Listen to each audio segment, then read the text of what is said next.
مرحبا بكم مجددا على قناتكم لي ديليس ديبا لاندالوز. اقتراح ديال اليوم اقتراح رائع، وهي فكرة مبتكرة كتجي فعلا جديدة ورائعة، وانا متأكدة انها غادي تعجب الكبار قبل الصغار. اقتراح ديال اليوم هو عبارة على كوكيز اللي غنحضروه بدون ما نحتاجو اننا نستعملو فيه الفرن، وكيوجد في دقائق قليلة بزاف. الاقتراح ديال اليوم غادي نحتاجو فيه المقادير التالية. عندنا هنا 100 غرام ديال الشكلاط الاسود اللي غادي نذوبو في حمام مريم على الطريقه هذه. ثم هنا عندي 250 غرام ديال الكيك، صوبت كيك وخديت منه هاد الطراف هادو اللي فيهم 250 غرام. هنا عندنا 2 معالق كبار ديال الكاوكاو.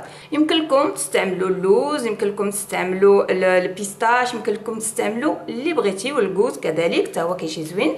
انا خديت هنايا هذا حمرته وقطعته غليظ، ما بغيتش نكون مهرمش بزاف باش يجي باين في لي كوكيز. ثم هنا عندنا 2 معالق كبار ديال حبيبات ديال الشكلاط بالغرامات. هنايا عندي 60 غرام وهنا عندي 60 غرام. غادي ندوزو دابا باش نحضروا الوصفه مع بعض. من بعد ما ذوبت الشكلاط ديالي كيولي بحال هكذا، دابا غادي ندوزو باش غادي نفرتو هذا الكيك. تنديروه غير بيدينا، يمكن لكم تفرتوه كذلك بلا فورشيت. تنبقى مستمره بحال هكذا حتى كيرجع كله مفرتت. من بعد ما فرتتنا الكيك ديالنا، دابا غادي ندوزو باش نوضعو فيه الشكلاط،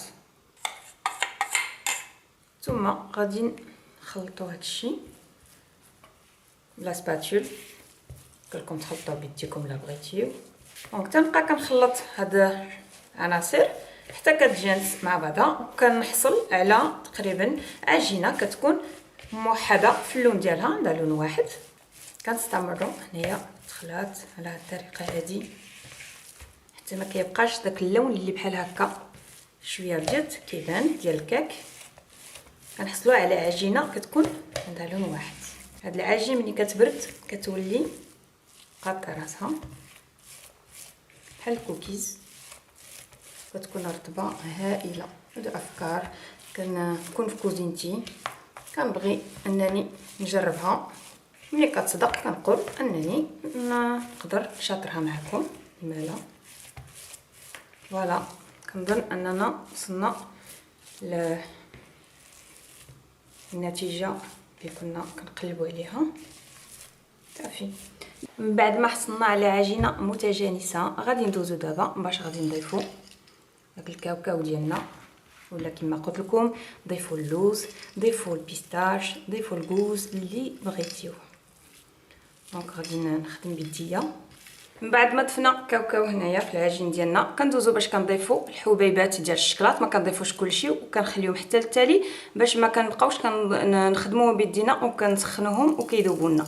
دونك غادي ندير الحبيبات ديال الشكلاط ونخلي واحد نص ملعقه تقريبا كبيره باش نزوق بها لي كوكيز ديالي في التالي. غادي نخلطوا هادشي بيدينا بالملعقه اللي بغيتيو.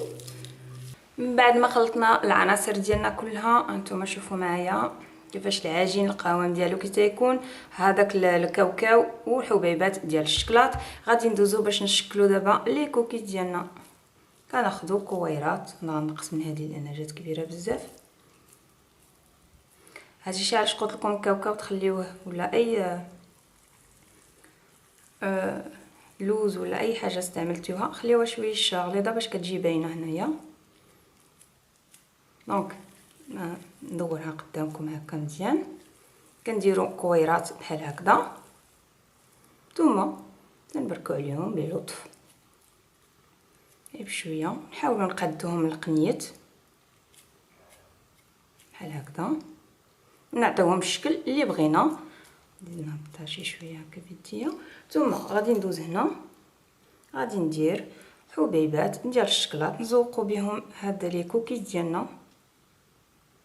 هانتوما شوفوا معايا تيجيو بحال هادوك اللي كنشريو من الاسواق. فوالا ها هما هادو لي كوكيز ديالنا صبحوا جاهزين. دابا غادي نكمل انا هاد الكميه اللي عندي كلها ندخلهم شي شويه للثلاجه نوريهم لكم كيفاش كيوليو. وصلنا للشكل النهائي ديال وصفتنا اليوم اللي كانت عباره على كوكيز كنصوبوه بلا ما نستعملوا فيه الفرن، كيجي هائل ورطب ولذيذ بزاف. تحضروه لوليداتكم تناولوه ان شاء الله بالصحه والراحه. غادي نوريكم القوام ديالو كي تيجي.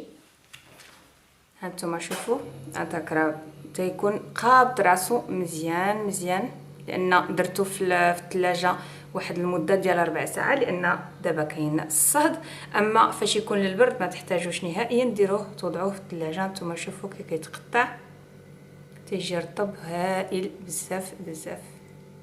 كنتمنى ان الوصفه ديال اليوم تكون عجباتكم، انكم غادي تحضروها في المنازل ديالكم، لما لا، وتشاركوا العائله والاصدقاء بالوصفه ديال اليوم باش تعم الفائده. والى اقتراح اخر اقول لكم دمتم في امان الله.